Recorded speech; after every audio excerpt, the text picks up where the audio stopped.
नमस्कार श्रोते हो, इरा ब्लॉगिंग मराठी या युट्यूब चॅनलवर सर्वांचे स्वागत. आजच्या व्हिडिओमध्ये आपण एका नवीन कथेला सुरुवात करत आहोत. कथेचे नाव आहे तुझ्या सोबतीचे ऋतू, भाग 1. संयुक्ता लगबगीने ऑफिसच्या बाहेर आली. हिवाळ्याची संध्याकाळ पसरली होती. नवी पालवी फुटू लागलेली झाडं संध्याप्रकाशात छान दिसत होती. सूर्य मावळतीला जात होता. हळूहळू गारठा पसरत होता. वातावरणात एक नवं चैतन्य दाटून आलं होतं. अशा वातावरणात कितीही काम केलं तरी दमायला होत नाही.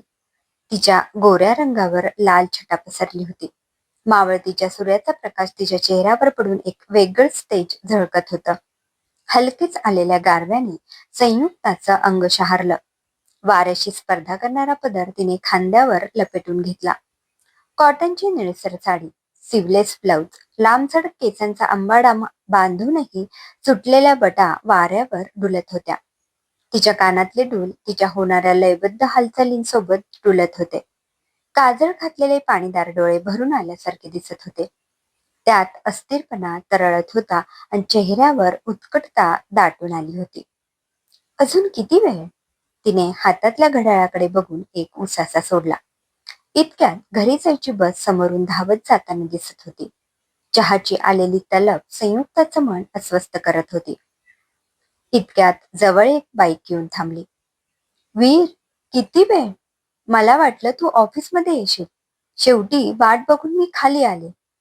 बोलता बोलता संयुक्ताचा चेहरा रागाने लाल झाला. तिने हातात असलेली पर्स खाली फेकली आणि तरातरा पुढे चालत निघाली. इतका राग बरा नव्हे. माझी नोकरी तुझ्यासारखी एका जागी बसून करण्यासारखी नाही, फिरतीची आहे. वीर ओरडून म्हणाला. तिला वाटलं नेहमीप्रमाणे तो आपली पर्स घेऊन माघ येईल, पण तो गाडी घेऊन तसाच पुढे आला. माझी पर्स तरी उचल. मी का उचलू? तू टाकलीस ना. आपण रस्त्यावर उभे आहोत याचं भान आहे का? 4 लोक बघतायत आपल्याकडे. तशी संयुक्ता मागे आली. पर्समधल्या विखुरलेल्या वस्तू, लिपस्टिक, टिश्यू पेपर, हेअर पिना, बो, कसलीशी बिलं तिने एकत्र करून त्यात कोंबली आणि रिक्षाला हात केला. त्यात बसून निघून गेली सुद्धा.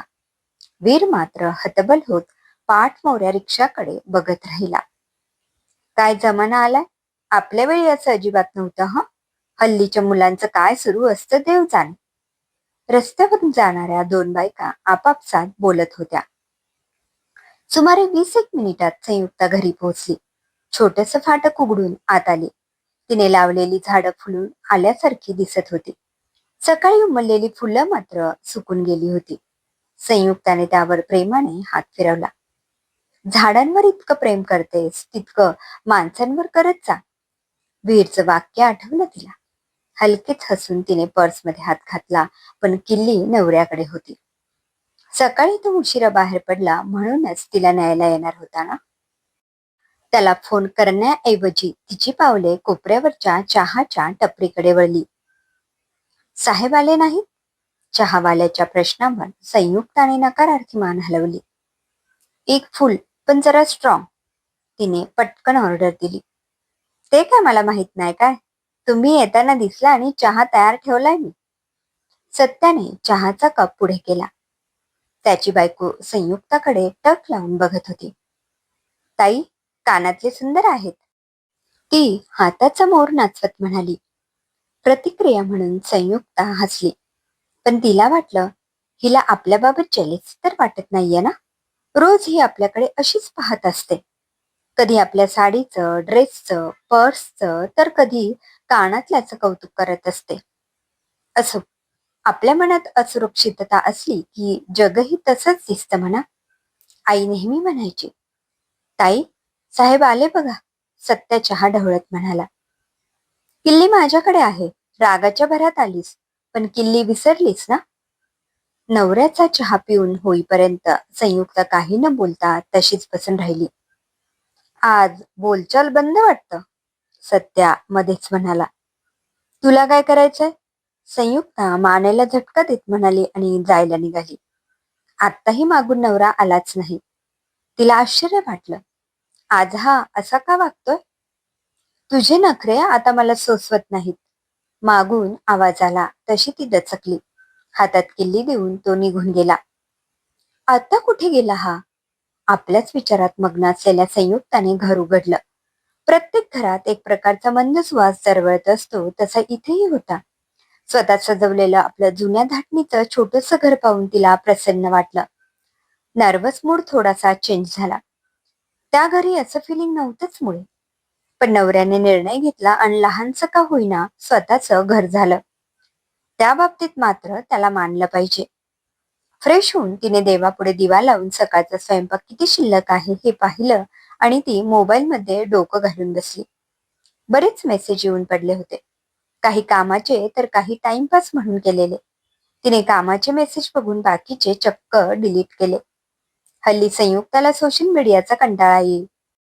ते रील्स बघणं, बनवणं, जगातल्या प्रत्येक घडामोडींवर भाष्य करणं, हा हक्क, अधिकार समजणाऱ्या युजर्सचा तिला राग येईल. यात बराच वेळ गेला असेल. अचानक सत्य धावत आला. ताई, लवकर बाहेर या. ते साहेब. लवकर बोल, काय झालं? संयुक्ताचा चेहरा चिंतेने ग्रासला. ती तशीच त्याच्या मागे पळाली. संयुक्त धावत पळत कोपऱ्यावर आली तेव्हा बरीच गर्दी जमली होती. वीर, अचानक काय झालं? घाबरून तिने त्याला मिठी मारली. कुठे लागलं नाही ना? त्याचे हात हातात घेत तिने चाचपडून पाहिले. ए चला, इनका ड्रामा सुरू हुआ. गर्दीत कोणीतरी म्हणाल. ए, मदत करायची नसेल तर बोलायची हिंमत तरी कशाला दाखवतो रे? तुमच्या घरी तुमची बायको असेल ना, मग हा माझा नवरा आहे. संयुक्ताचं बोलणं ऐकून गर्दी पांगली. सत्या गाडी बाजूला घेत चावी घेऊन उभा राहिला. त्याची बायको पाणी घेऊन आली. साहेब, आधी पाणी घ्या, बरं वाटेल. असे कसे पडलात? तोल गेला, पडलो.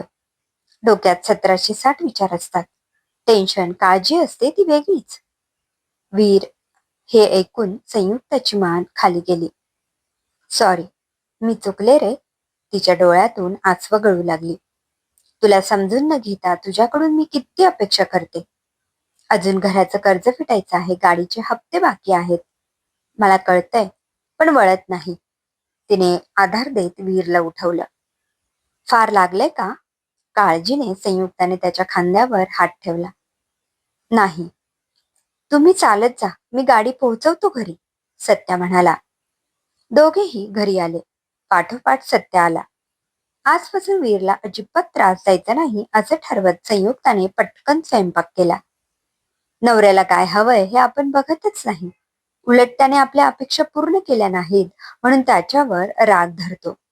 तो बोलून दाखवत नाही, पण तोही थकत असेल. त्यालाही आधार, पाठबळ लागतं. ते कोण देणार? बायको म्हणून आपलं काही कर्तव्य नाहीये का? इतक्यात मागून येऊन वीरने तिला मिठी मारली. सॉरी राणी, तू का उठलास? मी येत होते ना. चल जेवून घे. सगळं तुझ्या आवडीचं बनवलंय. संयुक्ताने बळेच त्याला टेबलवर बसवलं आणि घास भरवला. इतके लाड? वीरच्या भुवया उंचावल्या. असे लाड नेहमी होणार असतील तर मी रोज धडपडायला तयार आहे. श्श, जेवताना शांतपणे जेवावं. एकच घास भरवलाय, बाकी तुझं तू जेव. मलाही भूक लागलीये. वीर, तुला काही झालं तर मन फार फार बेचैन होतं. एक निराळीच हुरहुर लागून राहते. तुझ्याशिवाय माझा आहे तरी कोण? आई होती, तीही गेली. मग तुझ्या आईला सासू न मानता आई मानायला गेले, पण त्यांनी कधी जवळ येऊ दिलं नाही. संयुक्ताने त्याच्या खांद्यावर डोकं टेकवलं. तिचे डोळे पाझरू लागले. वेडी आहेस का? बायको आहेस ना माझी, मग संसारात तेवढं चालतं ग. फक्त तुझा राग जरा कमी कर, नाहीतर म्हातारपणी बीपीचा त्रास सुरू होईल. मग मला गोळ्या घेऊन तुझ्या मागं फिरत बसावं लागेल. ए, काही बोलू नको. मी इतकं सिरियसली बोलते, पण तुझं काहीतरी वेगळंच. पण आजपासून, अगदी आत्तापासून मी कमी चिडेन. प्रॉमिस. जेवण झालं आणि वाजणाऱ्या फोनवर सासूबाईंचे नाव बघून संयुक्ताच्या कपाळावर आठ्या पडल्या. काही वेळापूर्वी वीरला न चिडण्याचं प्रॉमिस केलं होतं म्हणून तिने आवाज सौम्य ठेवत फोन उचलला. संयुक्ता, उद्या सुट्टी आहे. दोघं घरी या. बोलायचं आहे जरा. आजीही आठवण काढते आहे, उषाताई म्हणाल्या. बघते आई, मगाशी वीर गाडीवरून पडला. फार काही लागलं नाहीये, पण उद्या विश्रांती घेऊ दे त्याला. कसा पडला? गाडी तू चालवत होतीस? नाही म्हणजे हट्टाने तू गिअर बाईक शिकून घेतलीस म्हणून म्हटलं. तू गाडी चालवत होतीस की काय? आपल्या लेकाला फार लागलं तर नाही ना, याची चौकशी करायची सोडून माझी उलट तपासणी का घेतायत या? संयुक्त चिडली, पण स्वतःवर ताबा ठेवत पुढे म्हणाली, आई मी गाडी चालवत नव्हते. वीर घरी येताना इथेच कोपऱ्यावर पडला. जरा मुका मार लागलाय. बाकी काळजीचं कारण नाही. मी त्याच्याशी बोलून उद्या सकाळी फोन करते. फोन ठेवताच वीर हजर झाला. आई? हो. काय म्हणाली? उद्या बोलावलं आहे घरी. आजी आठवण काढते म्हणे. जाऊया, राहायला नको. संध्याकाळी परत येऊ. चालेल ना? वीर संयुक्ताचा अंदाज घेत म्हणाला. तिने आडेवेडे न घेता लगेच होकार दिला. कारण त्याला आपल्या घरची आठवण येत असेल हे न बोलता तिलाही कळत होतच की. खरं तर तिकडच्या घरातून बाहेर पडण्याचा निर्णय वीरचा होता. सासू सुनेमध्ये चालणारं शीतयुद्ध पाहून त्याला टेन्शन आलं होतं. त्यापेक्षाही दुःख वाटत होतं. वीरला आईकडून ही अपेक्षा मुळीच नव्हती आणि सतत दुखावली जाणारी संयुक्ता सासूचा बदला घ्यायचा प्रयत्न करत होती. त्याच्यासमोर कोणी तक्रार करत नसलं तरी सुद्धा घरच्या परिस्थितीचा अंदाज येत होता. आईची, बायकोची, आजीची चिडचिड बघून त्याला जीव नकोसा व्हायचा. शेवटी निर्णय घेऊन त्याने शहराच्या टोकाला एक छोटस घर विकत घेतलं. स्वतःची बदली करून घेतली आणि दोघे शिफ्ट झाले. उषाताईंनी थैथयाट केला. बाबा आणि आजीने मात्र समजुतीने घेतलं. ताईंना समजावलं. रुटीन बसलं तसं संयुक्ताने जवळ जॉब बघितला. संध्याकाळी बऱ्याचदा येताना दोघे सोबत येत तर कधी संयुक्ता बसने घरी जाई. पुढे उषाताईंचा राग कमी झाला तसं संयुक्तानं सासरी येणं जाणं सुरू केलं. एकमेकांपासून दूर राहून संबंध जास्त चांगले राहिले आणि वीरचं टेन्शन कमी झालं. आजी आठवण काढतात हा फक्त बहाणा आहे. आईंना काय बोलायचं आहे हे काय आपल्याला माहित नाही काय? संयुक्ता भराभर कट्टा आवरत होती. तसं असलं तरी आजी आपली रोज आठवण काढत असे. आपल्या लग्नाला फक्त 3 वर्ष झालेत संयू. आजीसोबत मी गेले 25 वर्ष राहत होतो. आम्हाला एकमेकांची खूप सवय होती. पण तुझ्यासाठी, आपल्या संसारासाठी आपल्याला वेगळं राहू दिलं तिने, वीर म्हणाला. त्या घरातून बाहेर पडण्याची माझीही इच्छा नव्हती वीर. पूर्वीचे दिवस गेले आता. सासूच्या भूमिकेत शिरलेली स्त्री सामंजस्यपणाने वागत नसेल तर सुनेने तरी काय करावं? पडती बाजू घ्यावी तरी किती? जाऊ दे ना, आता सगळं ठीक चाललंय.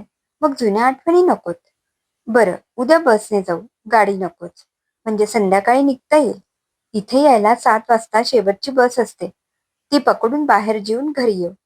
वीरने प्लॅन केला. चालेल. एक विचारू? संयुक्ता त्याच्याजवळ बसत म्हणाली. पण त्याच्या परवानगीची वाट न बघता तिने प्रश्न केला. वीर, तुला मूल का नकोय? मला लहान मुलं फार आवडतात. उद्या पुन्हा एकदा तुझ्या आईला मी काय उत्तर देऊ? त्या दोष मला देतात रे. मी तुझ्याकडे बोट दाखवणार तरी कसं? संयुक्ता काकुळतीने विचारत होती. बघू, उद्या मी बोलेन आईशी. वीर तिची नजर चुकवत बेडरूम मध्ये निघून गेला. क्रमशः वीर बायकोची नजर का चुकवत असेल? त्याच्या मनात नक्की काय सुरू असेल? हे जाणून घेण्यासाठी पुढचे भाग नक्की ऐका. लेखिका सायली जोशी. श्रोते हो, कसा वाटला कथेचा पहिला भाग कमेंटमध्ये अवश्य कळवा. पुन्हा भेटूया कथेच्या पुढील भागात. धन्यवाद.